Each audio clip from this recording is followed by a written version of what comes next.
Bonjour à tous, merci d'avoir pris le temps de venir à cette réunion pour la présentation de nos résultats annuels de l'exercice 2020-2021. Donc pour rappel, c'est la période qui va du 1er juillet 2020 au 31 juin 2021. En rapide introduction, nous avons toujours des questions un peu récurrentes sur ce qu'est Claranova et ce que nous faisons. Donc laissez-moi peut-être dire quelques mots sur ce sujet. Claranova est un acteur technologique qui anime un portefeuille de participation majoritaire dans des entreprises numériques à fort potentiel de croissance. Ce qui est important de comprendre, c'est que nous sommes toujours un actionnaire majoritaire contrôlant. C'est-à-dire que nous allons définir une vision à long terme, une stratégie d'exécution, nous allons mettre en place des équipes dirigeantes, on va construire les organisations et suivre le business au jour le jour. Dans cette action, dans ce rôle d'actionnaire majoritaire, on peut intervenir de plusieurs façons. On peut créer nous-mêmes l'entreprise. On va identifier et développer des produits, des services, des modèles économiques que nous jugeons innovants et sur lesquels nous pensons pouvoir créer de la valeur. C'est ce que nous avons fait, par exemple, sur Planetar ou MyDevice. On peut également être dans une position de sourcing de sociétés pour les acquérir, si on estime qu'elles sont sous-valorisées et à partir desquelles on pense pouvoir créer de la valeur en les retournant, les restructurant, les intégrant dans l'un de nos business. Et en parallèle, nous allons constamment travailler sur des partenariats stratégiques, commerciaux, technologiques ou financiers. C'est ce qu'on a pu faire par exemple avec un Semtech qui rentre au capital de MyDevice, mais qui est également un partenaire business extrêmement important. Ou alors sur Planetar, avoir un family office comme la famille Ricobono qui va rentrer au capital de Planetar. Notre stratégie d'investissement est vraiment d'investir à travers la société cotée en faisant intervenir les marchés, comme on a pu le faire en 2015, ou à travers des structures d'investissement différentes, dettes ou obligations convertibles qu'on a pu le faire cet été. On travaille généralement sur un horizon d'investissement de 5 à 10 ans. Parce qu'on est dans cette position contrôlante où souvent c'est nous-mêmes qui construisons les sociétés, on aura besoin d'à peu près de cette durée, 5 ans, 6 ans, 8 ans, pour pouvoir reconstruire ces business et créer suffisamment de valeur. Valeur qu'on va externaliser à un moment donné, une fois qu'on aura atteint une forme de maturité et que le moment sera propice pour pouvoir faire soit une cotation en bourse, soit une cession partielle ou totale de l'une de nos activités. Et à partir de là, si on arrive sur un événement de liquidité sur l'un des sociétés de notre portefeuille, on va à ce moment-là soit remonter l'argent et distribuer à nos actionnaires. On peut également réinvestir dans notre propre capital ou effectivement réinvestir dans d'autres sociétés. Si on regarde l'évolution et le rendement de Claranova sur les 6 dernières années, bien évidemment, comme tous nos actionnaires, nous sommes relativement insatisfaits de l'évolution du cours sur les 2 dernières années. Si on regarde dans une perspective un tout petit peu plus large, sur les 6 dernières années par rapport à la recapitalisation qu'on a pu faire en 2015 de la société, on aura finalement eu ce rendement de 500% sur un cours dont on pense qu'il est aujourd'hui très bas, c'est-à-dire un rendement de l'ordre de 48%, annualisé si on compare un indice CAC All Share qui sera de l'ordre de 7%. Nous avons aujourd'hui 3 sociétés dans notre portefeuille. 3 sociétés indépendantes, donc que l'on peut introduire ou céder séparément sans avoir un impact structurel sur l'ensemble des autres activités. Vous avez Planetar, dont on contrôle aujourd'hui 92% du capital, société de droit américain, le siège basé à Calabasas, qui est aujourd'hui dirigé par Todd & Roger, sur un peu plus de 500 employés qui se répartissent pour l'essentiel entre la Californie et la Chine. Vous avez AvanQuest, dont on possède aujourd'hui 100% du capital, société franco-canadienne, dirigée par Eric Garot, basée à Montréal, et avec un peu plus de 200 personnes. Le gros des équipes aujourd'hui sur Montréal, une partie en France. Et après, vous avez MyDevice, dont on possède plus de 60% aujourd'hui, mais qui reste une entreprise plus petite avec une vingtaine de salariés à Burbank, en Californie. Et donc, l'objectif est vraiment d'avoir des business qui soient structurellement autonomes, autonome sur lequel on peut travailler de façon indépendante.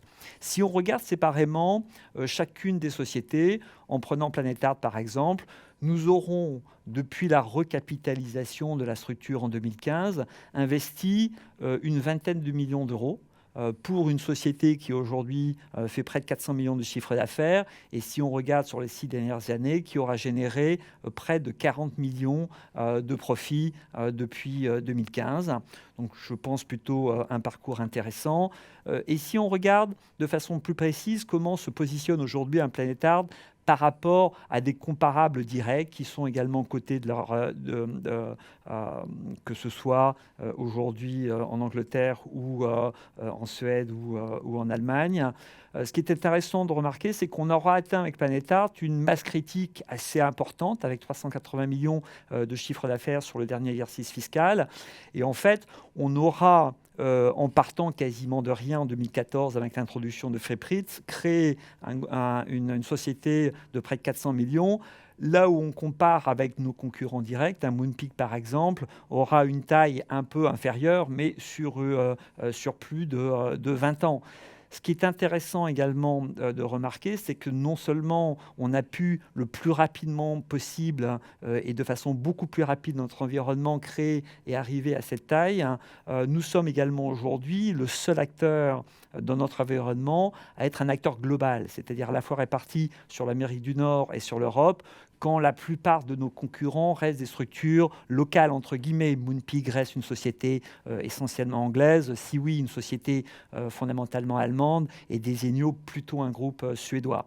Bien évidemment, si on regarde la profitabilité générée par Planétard, elle va être un peu inférieure, voire de façon assez significative par rapport à nos concurrents directs et à nos comparables. Ça s'explique essentiellement pour 2 raisons. La première, c'est notre modèle économique intermédiaire est essentiellement la raison pour laquelle on a pu faire en 5 ans, je dirais, ce que nos concurrents ont dû faire en 20 ou 30 ans. C'est parce qu'on a cette flexibilité, cette agilité qu'on a pu grossir beaucoup plus rapidement. Mais bien évidemment, on va avoir, parce qu'on ne possède pas l'outil de production, à peu près 10 points de marge qui vont être rétrocédés à nos prestataires et à nos fournisseurs. On reste une société qui reste extrêmement jeune, qui s'est diffusée très rapidement au niveau mondial, mais les perspectives, c'est de continuer à avoir une croissance relativement forte sur cette activité et qui s'accompagnera d'une amélioration récurrente de la profitabilité de Planétard. Si on regarde rapidement au niveau d'AvantQuest, autant Planétard a été vraiment une construction que l'on a démarré de rien en 2014 avec Freeprints, on aura été dans le cas d'AvantQuest dans un exercice de restructuration dans un premier temps de l'activité historique de ce que pouvait être AvantQuest depuis 30 ans, mais surtout on a fait une stratégie d'acquisition, notamment avec les structures canadiennes qu'on a pu acquérir en 2017-2018, qui nous a permis de construire aujourd'hui un éditeur propriétaire de logiciels SaaS qui fait aujourd'hui une centaine de millions de dollars de chiffre d'affaires, plus de 10% de profitabilité et qui a des perspectives de développement qui restent très intéressantes. Si on regarde de la même façon que pour Planétard, avec nos comparables, et ce qu'on a fait sur le tableau que vous voyez a été de comparer sur les secteurs sur lesquels nous avons investi dans nos propres marques. Si on regarde le PDF, vous avez eu sur l'année dernière une croissance de plus de 30% de l'activité Soda PDF, qui reste une croissance assez largement supérieure à nos concurrents directs. Si on regarde dans le domaine de la sécurité des utilitaires, on aura une croissance de 28% et on est beaucoup plus dans une phase de démarrage sur la photo, mais qui aura quand même connu une croissance à 2 chiffres à 15%. Là encore, en global, l'activité AvantQuest, qui a fortement progressé en profitabilité sur cette année, n'est entre guillemets que à 11% d'EBITDA, qui reste inférieur, je dirais, à ce que devrait être un éditeur de logiciels SaaS, comme on peut le voir aujourd'hui sur un Avast ou un Cape. aujourd'hui, il faut bien comprendre que cette transformation sur le modèle économique SaaS a été finalisée l'année dernière et on aura besoin maintenant d'un peu d'inertie, c'est-à-dire de continuer à développer notre base client, de continuer à refacturer nos clients historiques pour aller sur des niveaux de profitabilité qui devraient à la fois doubler dans les années qui viennent, et également avec une masse critique qui devrait croître de façon organique, mais également des perspectives d'acquisition que l'on est en train de regarder toujours sur ce business. MyDevice, on reste sur un business qui reste beaucoup plus petit que les autres activités, mais sur lesquelles on continue à investir du temps et de l'énergie de façon significative. On s'est beaucoup concentré sur ces dernières années sur des stratégies de partenariat dans un environnement de l'IoT qui reste toujours en construction. Et si on regarde les dernières années, on a vraiment beaucoup travaillé sur des partenariats, notamment dans cette relation avec Sprint et T-Mobile sur les dernières années. Et en fait, on commence à signer de plus en plus de clients.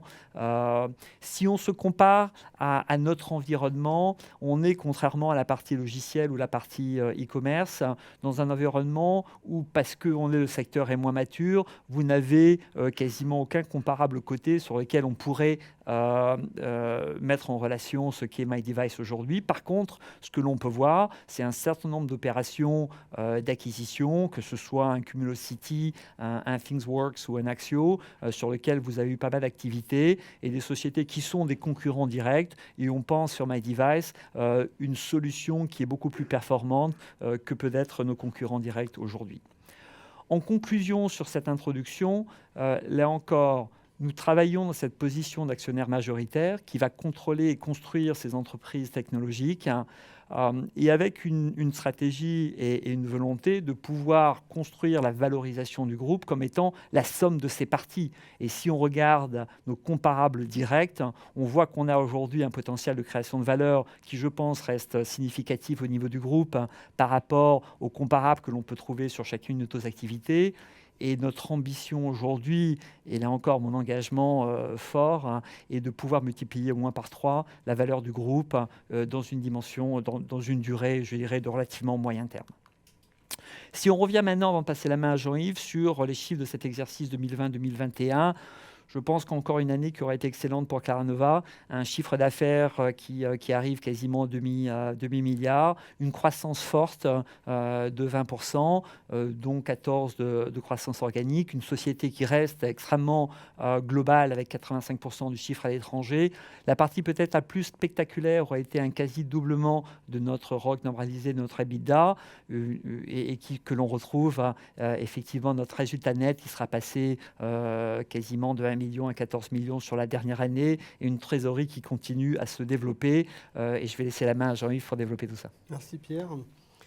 Donc, comme Pierre l'a dit, des résultats financiers qui font plaisir à annoncer ce soir.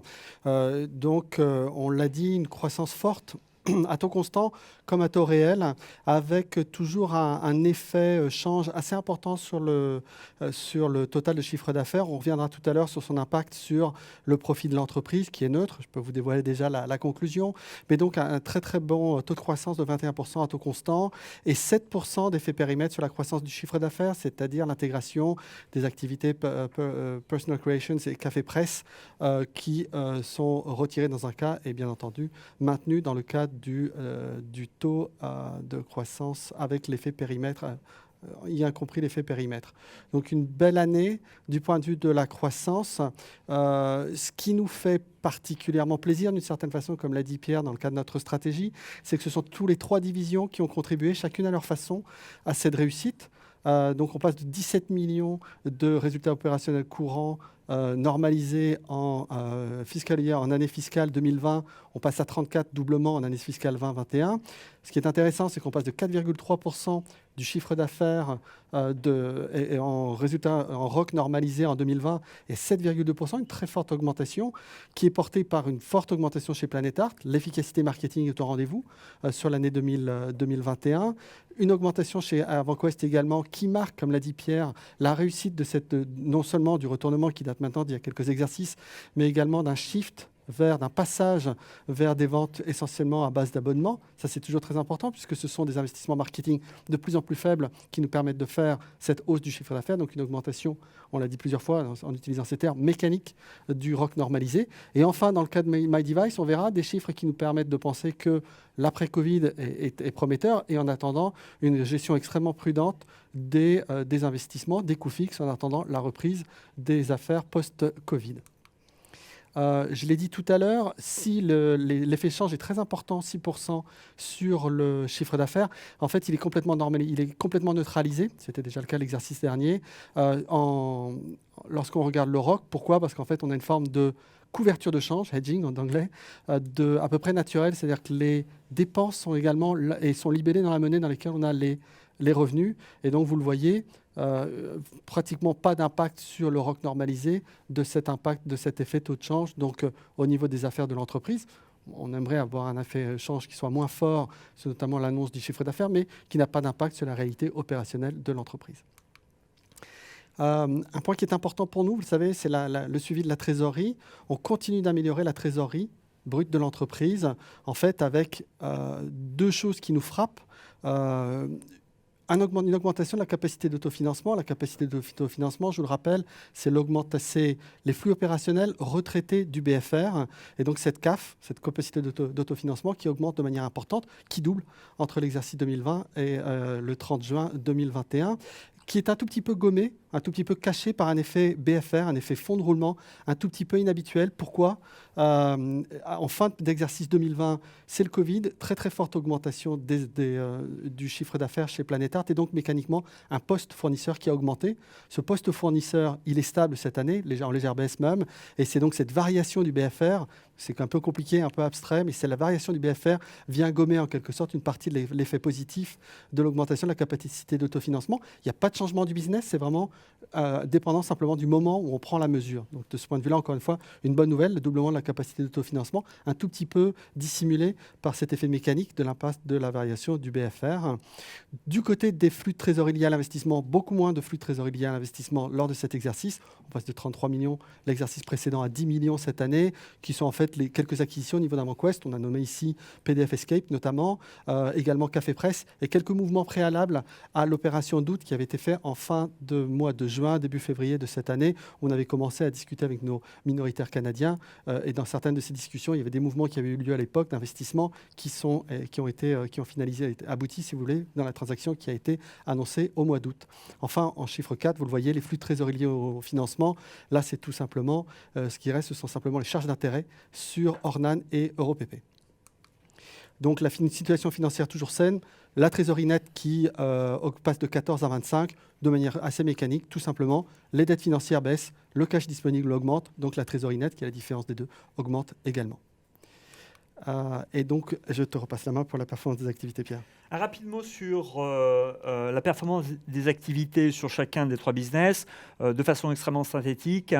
Planétart aura connu sur cette année fiscale de nouveau une forte croissance des revenus avec 28% à taux constant et un focus qui aura été porté sur cette année beaucoup sur la profitabilité parce qu'on arrivait à certains seuils. Donc ce qui est peut-être encore plus remarquable est 85% de croissance de 14 millions à 26 millions sur le ROC normalisé lié à Planétart. Donc là encore, d'excellentes performances.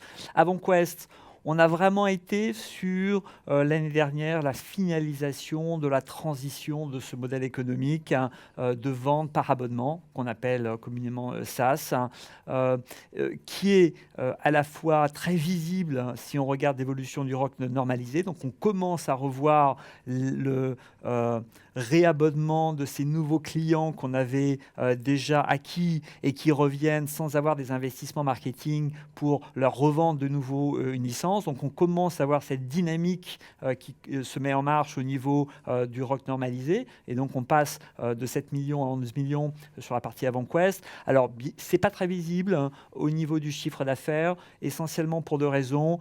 Toujours un poids, mais qui diminue des activités historiques, la fin de la transition du modèle SaaS avec des coûts de vente par abonnement qui sont plus faibles que la vente par abonnement annuel. Mais en fait, comme je le montrais tout à l'heure, je pense que c'était des chiffres qui étaient intéressants. Si vous regardez sur la partie sur laquelle on passe du temps et qui nous intéresse, c'est qu'on est en train de déployer au niveau d'AvantQuest, donc qui sont vraiment ces outils propriétaires dans le domaine du PDF, de la photo et de la sécurité. Vous avez une croissance à 2 chiffres de ces logiciels propriétaires et qui est vraiment la chose que l'on construit pour l'avenir. Enfin, sur MyDevice, là encore, un chiffre d'affaires qui aura baissé parce que c'est clairement l'activité qui aurait été le plus impactée par le Covid. On vendait beaucoup à des hôtels, on vendait beaucoup dans un concept de gens qui ont dû un peu s'arrêter de fonctionner pendant un an. Ce qu'il faut aussi comprendre, c'est qu'on avait dans ce chiffre d'affaires de l'année dernière une partie extrêmement importante d'éléments qu'on appelle non récurrents, qui étaient des développements spécifiques que l'on avait fait dans le cadre de notre partenariat avec Sprint. Ce qui est vraiment intéressant pour nous aujourd'hui, c'est qu'on commence à voir un développement de ce qu'on appelle l'ARR, qui sont ces revenus récurrents annuels qui passent aujourd'hui à 1,4 million, qui sont en croissance de quasiment 80% par rapport à l'année dernière. Et en fait, on est maintenant rentré dans une mécanique où on signe les clients quasiment toutes les semaines, tous les mois, et on a vraiment maintenant tous les mois un niveau d'ARR qui est vraiment notre métrique la plus intéressante, qui croît mois après mois sur MyDevice. Et comme le disait Jean-Yves tout à l'heure, on aura un peu réaligné les coûts sur l'année fiscale 2021, essentiellement dans le contexte du Covid, pour laisser un peu passer la vague et pour se remettre aujourd'hui, ce que nous faisons dans une stratégie un peu plus structurée d'investissement, notamment sur la partie sales et marketing, pour pouvoir alimenter cette mécanique de signature de nouveaux clients. On voulait maintenant vous faire un petit update. On avait fait cette annonce après 23 trimestres de croissance consécutive à 2 chiffres sur Planet Art. On aura pour la première fois en 6 ans connu une forme de ralentissement sur le dernier trimestre qui s'explique essentiellement pour 2 raisons tout à fait extérieures à Planet Art, qui sont à la fois un ralentissement ou une baisse du trafic sur Internet. Donc factuellement, les gens, après le confinement, sont sortis de chez eux, sont allés au restaurant, sont allés retourner au bureau. Et donc, on peut monitorer à notre niveau le fait que vous aviez juste moins de bandes passantes, moins de temps passé derrière sur Internet. Donc, un flux qui est en gros ce que l'on travaille pour vendre nos logiciels, qui était structurellement beaucoup moins important. Et donc, mécaniquement, moins de flux, moins de capacité à pouvoir monétiser ce flux.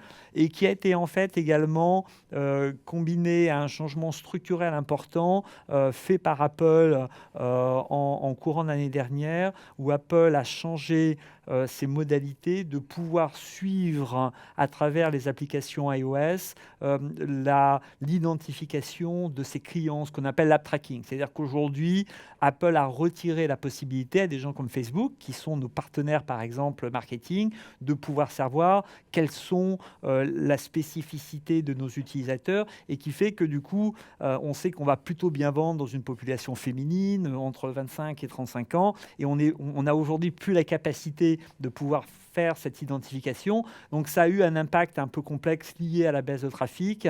Et donc on travaille aujourd'hui avec Facebook, avec nos partenaires marketing, pour pouvoir contourner ce changement structurel et pouvoir revenir à quelque chose sur lequel on peut avoir des niveaux d'identification différents. Donc voilà, ces 2 éléments combinés fait qu'on a eu cette forme de ralentissement par rapport à cette croissance qui a toujours été très forte sur Planet Art. D'une certaine façon, je dirais qu'on fait mieux que nos concurrents, même si c'est en soi jamais satisfaisant de ne pas avoir cette habitude de croissance qu'on a développée depuis longtemps. Mais voilà, on reste relativement confiant que les choses vont revenir à la normale, parce qu'on va entrer dans la saison des fêtes, qui est un trimestre extrêmement important pour Planet Art. Et on est en train de travailler sur trouver de nouvelles sources de marketing digital pour pouvoir aller acquérir nos clients. Ces événements n'ont pas eu d'impact sur la partie AvantQuest ou la partie MyDevice. On est sur des dynamiques marketing qui sont différentes, donc on ne voit pas du tout d'impact comme on a pu les voir sur Planet Art.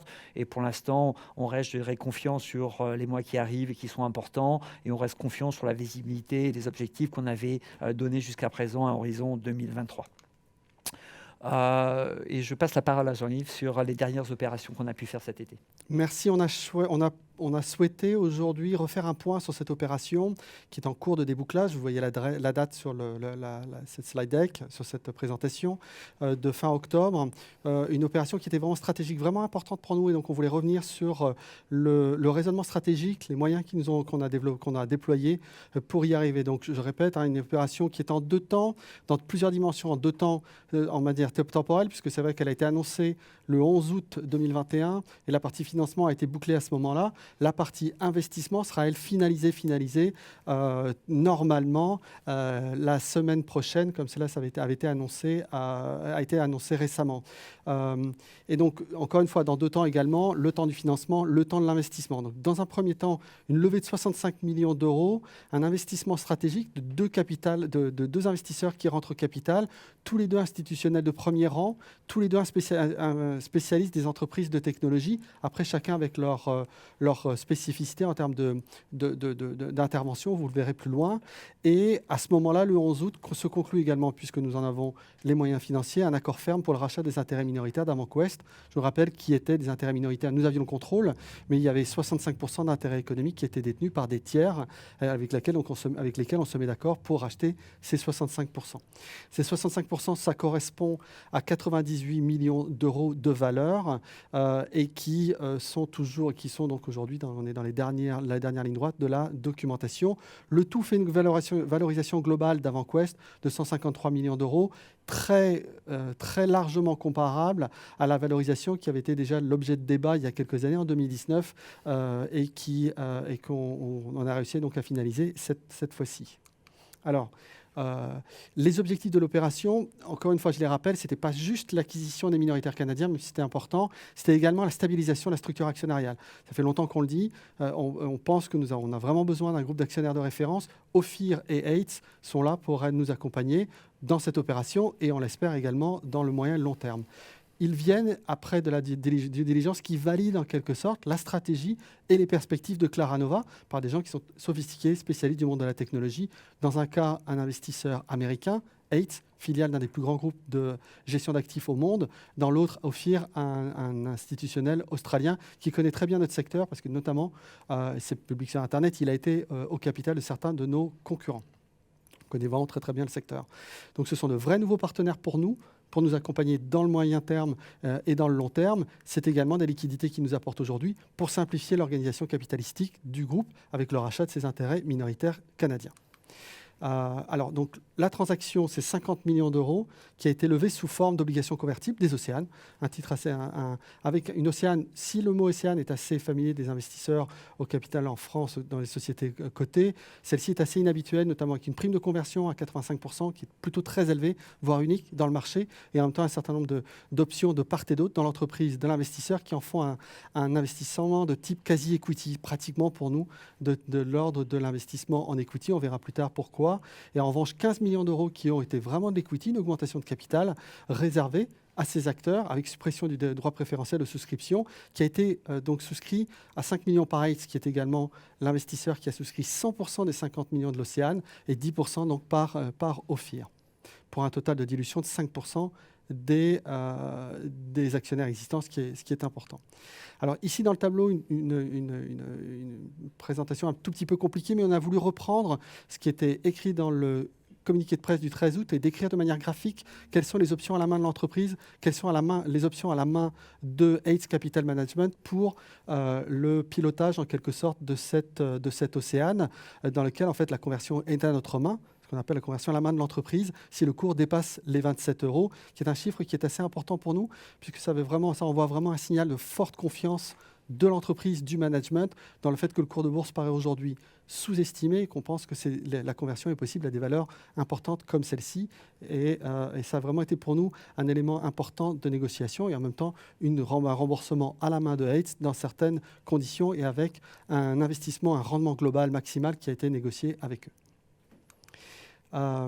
Donc cette structure de transaction, elle est à mettre au regard de ce qu'on a fait comme opération avec les Canadiens. Encore une fois, l'objectif visé d'abord et avant tout, c'était effectivement de racheter les minoritaires canadiens, mais également de stabiliser la structure du capital avec l'entrée d'un groupe d'actionnaires de référence. Or, ce qui nous apparaissait cet été lorsqu'on discutait avec ces investisseurs, c'est que une augmentation de capital classique aurait été trop dilutive pour les actionnaires. À 18% de dilution, on pensait que c'était vraiment trop important et que même une obligation convertible, je dirais classique, avec une prime de conversion classique de l'ordre de 20-25%, aurait été là aussi très, très dilutive. C'est le chiffre de 14% que vous voyez sur cette présentation. Et donc, on a choisi, en négociation avec eux, ce schéma qui est de la quasi-equity, qui est extrêmement flexible.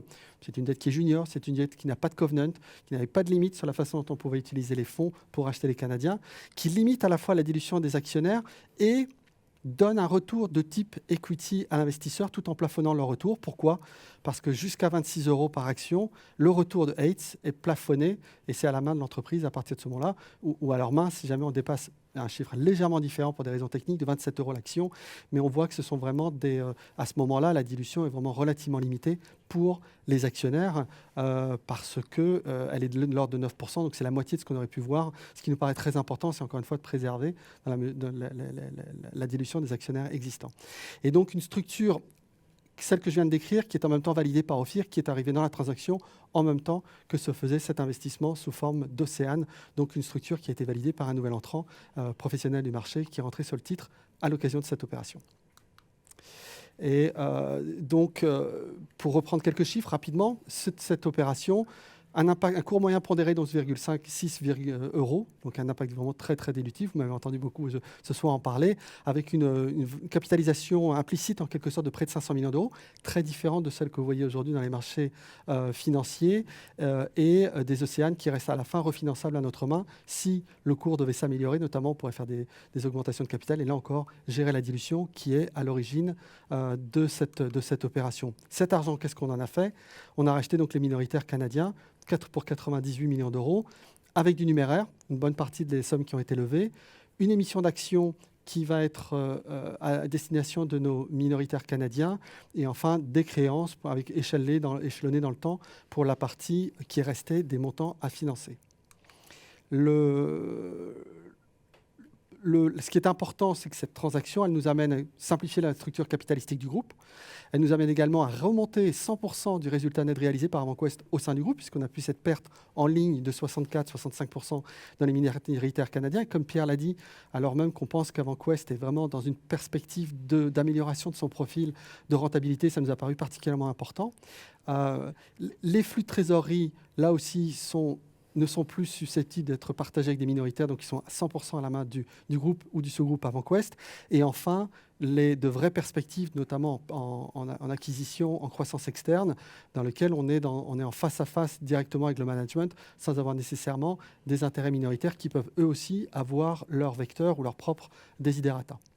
On a estimé en fait environ 20 à 28% la progression du résultat pro forma net part du groupe de l'entité de tout Claranova avec cette acquisition. Donc c'est quand même un chiffre qui est relativement important et qui justifie les efforts qu'on a fait au titre de cette acquisition.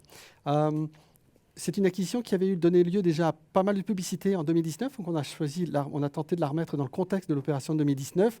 Un prix qui est fondamentalement le même lorsqu'on regarde la valeur d'entreprise, puisque c'était une valeur d'entreprise à l'époque qui était de 139 millions d'euros, on est à 141 millions d'euros. Là où il nous paraît qu'on a payé moins cher, c'est lorsque vous faites les ratios, notamment les plus importants dans le monde du logiciel, Enterprise Value, la valeur d'entreprise divisée par l'EBITDA.